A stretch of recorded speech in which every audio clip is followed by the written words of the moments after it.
اور فرمائیے ذرا، یعنی 99% علماء اہل سنت کا کہنا یہ ہے کہ امام حسین نے جو قربانی دی ہے نہ وہ کوئی حکومت کے لیے تھی، نہ کوئی شہرت کے لیے تھی، نہ کسی دنیا داری کے لیے تھی، نہ کسی منصب کے لیے تھی، بلکہ وہ قربانی فرزند رسول نے اس لیے دی کہ بنو امیہ کے کم سن لونڈے، یہ جملے لکھے گئے، کم سن لونڈے کہ جنہیں کوئی تجربہ نہ تھا اسلامی حکومت کو سنبھالنے کا، جب وہ اسلامی حکومت میں آئے تو انہوں نے آ کر کے اپنی خواہشات کو، اپنی جو ہے وہ مکاریوں کو، غداریوں کو اسلام میں جو ہے داخل کرنا شروع کر دیا، جس کی بنیاد پہ فرزند رسول امام حسین علیہ السلام نے یہ طے کیا کہ اگر آج میں خاموش ہو کے بیٹھ گیا تو وہ دین کے جس دین میں شراب کو ناجائز قرار دیا گیا اور مکے کے اندر شراب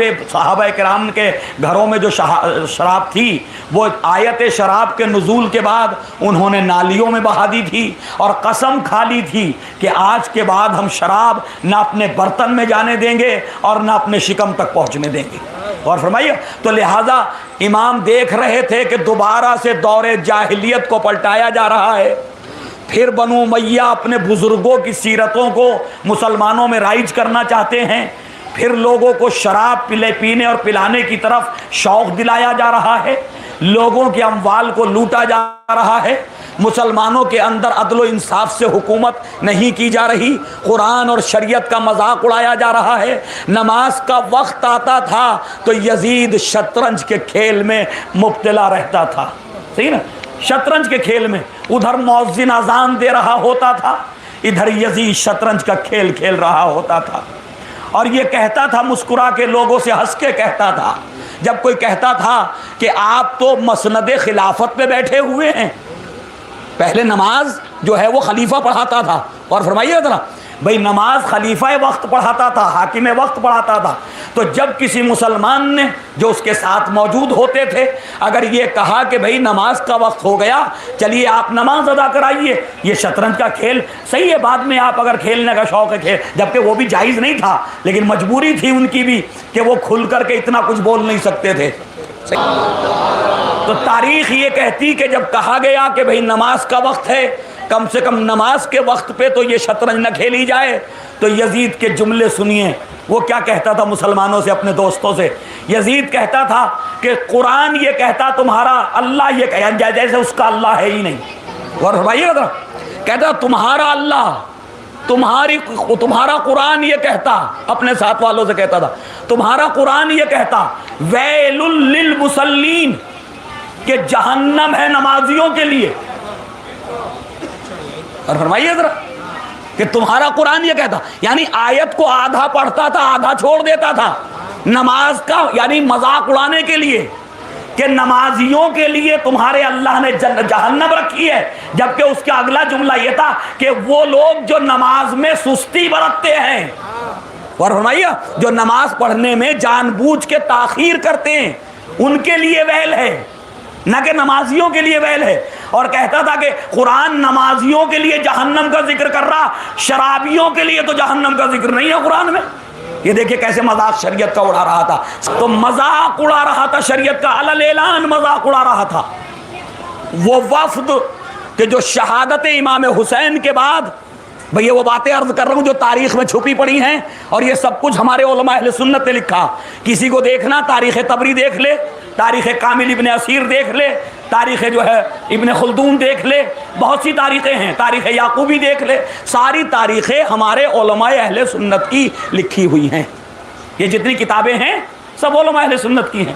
تاریخ بغداد دیکھ لیجئے، وہاں بھی یہ روایتیں آپ کو مل جائیں گی، وہ سب یہ لکھتے ہیں کہ یزید نے اسلام کا اس طرح سے مذاق اڑایا، شریعت کا اس طرح سے مذاق اڑایا کہ لوگوں میں ایسا لگنے لگا کہ دین کوئی چیز نہیں ہے۔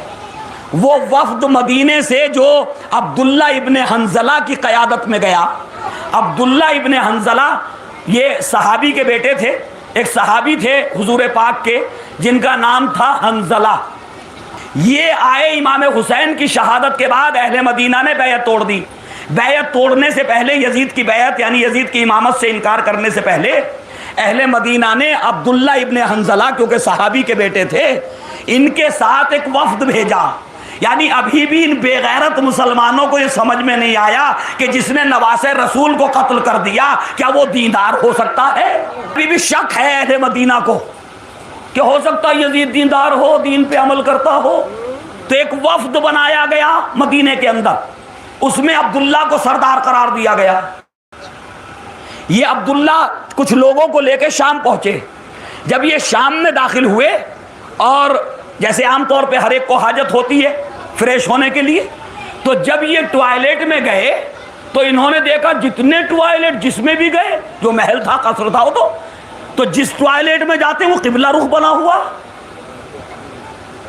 قبلہ رخ آج کوئی مسلمان بناتا اپنے گھر میں ٹوائلٹ قبلہ رخ ہے؟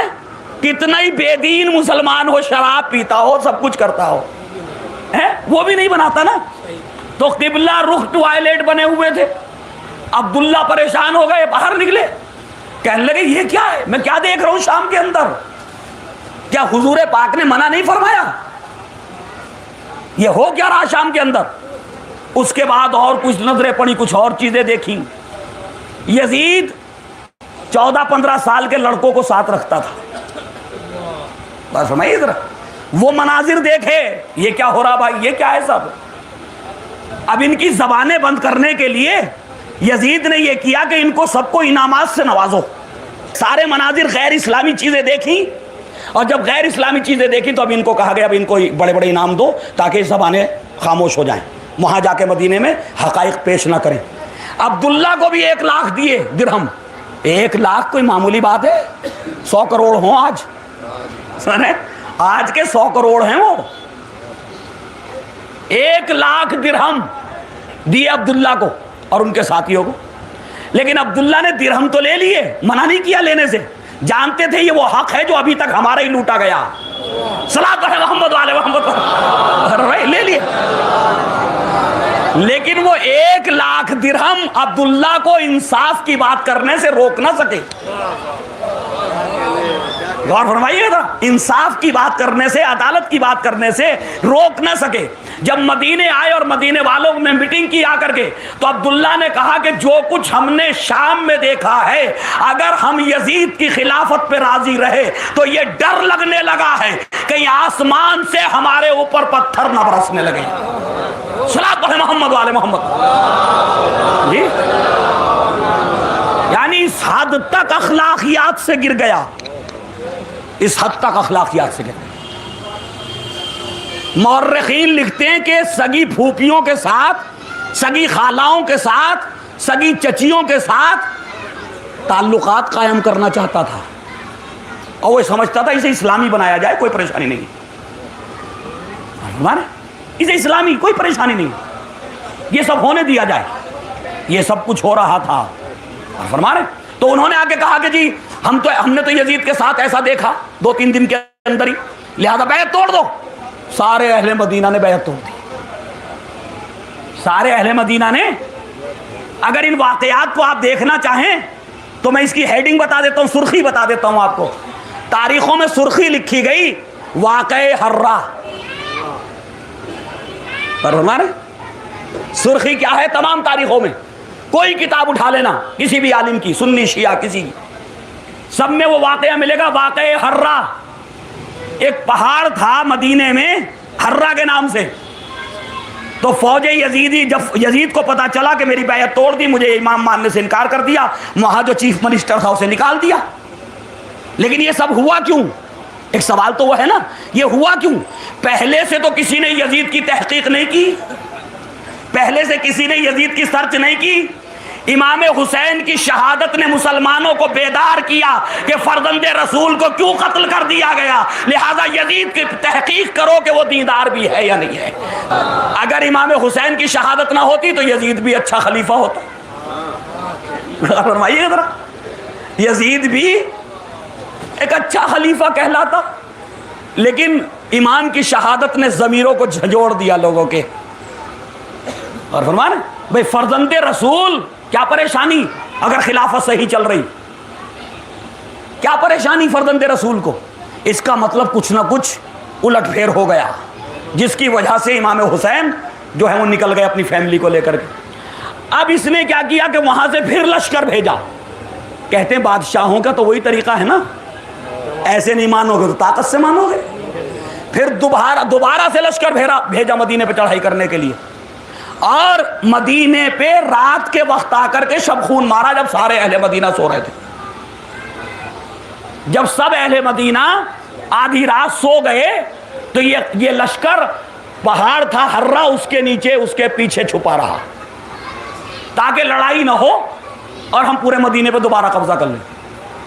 اور جیسے ہی آدھی رات انہوں نے حملہ کیا تو اب کیونکہ وہ لوگ مدینے والے تیار تو نہ تھے اس جنگ کے لیے، لڑائی کے لیے، لہذا جو جہاں ملا اسے قتل کر دیا، جو جہاں ملا اسے قتل کر دیا۔ کون تھا مدینے میں؟ ہم مسلمانوں سے پوچھتے ہیں کون تھا مدینے میں؟ کن کی اولادیں تھیں یہ مدینے میں جو قتل ہو گئیں؟ یزید نے جنہیں قتل کرا دیا۔ صحابہ کرام کی اولادیں، نبی کے صحابہ کی اولادیں تھیں مدینے میں اس وقت۔ اور سنیے گا، تقریباً 900 عورتوں کے ساتھ، صحابہ زادیوں کے ساتھ زنا بالجبر کیا گیا مدینے کے اندر۔ 900 صحابہ زادیاں۔ تاریخ کہتی آنے والے سال میں 300 بچے زنا زادہ پیدا ہوئے۔ کن کے گھروں میں؟ صحابہ کے گھروں میں، صحابہ کی اولادوں کے گھروں میں۔ ابھی بھی مسلمان کی آنکھیں نہیں کھلی کہ یہ ہو کیا گیا ہے؟ مسجد نبوی میں مسلسل 3 دن گھوڑے باندھے گئے، اونٹ باندھے گئے مسجد نبوی میں۔ کیا آپ تصور کر سکتے ہیں اپنی اس مسجد میں جو ہم نے بنائی ہے؟ وہ تو نبی نے بنائی تھی بھئی، جو ہم نے بنائی ہے، جس میں ہمیں یقین نہیں کہ حلال کا پیسہ لگا، سارا یقین نہیں ہے نا، اس کے باوجود بھی حکم مسجد تو ہے، اللہ کا گھر تو ہے، اس کی توہین تو نہیں کی جا سکتی۔ لیکن یزید نے گھوڑے بندھوا دیے، اونٹ بندھوا دیے مسجد کے اندر کہ اس مسجد کا کوئی فائدہ نہیں، باندھو، ختم کرو اسے۔ یہ سب کچھ ہوا۔ پھر بھی امت مسلمہ ہم سے پوچھتی تم یزید پہ لعنت کیوں کرتے ہو؟ تو کیا کریں؟ آپ بتا دیجئے کیا کریں بھئی، آپ بتا دیجئے ہم کیا کریں؟ 10,000 صحابہ کی اولادیں بے گناہ قتل کر دی یزید نے، مدینے کو تاراج کر دیا، مدینے کی حرمت کو برباد کیا، مدینے کی عزت کو خاک میں ملا دیا۔ پھر بھی ہم سے یہ توقع کہ ہم اسے جو ہے رضی اللہ لکھیں؟ تو بھائی ہماری بس کی تو یہ کام ہے نہیں، جنہیں پیسہ ملتا ہو کہیں سے وہ لکھ دیں رضی اللہ۔ صلاۃ ہے محمد وعلی محمد۔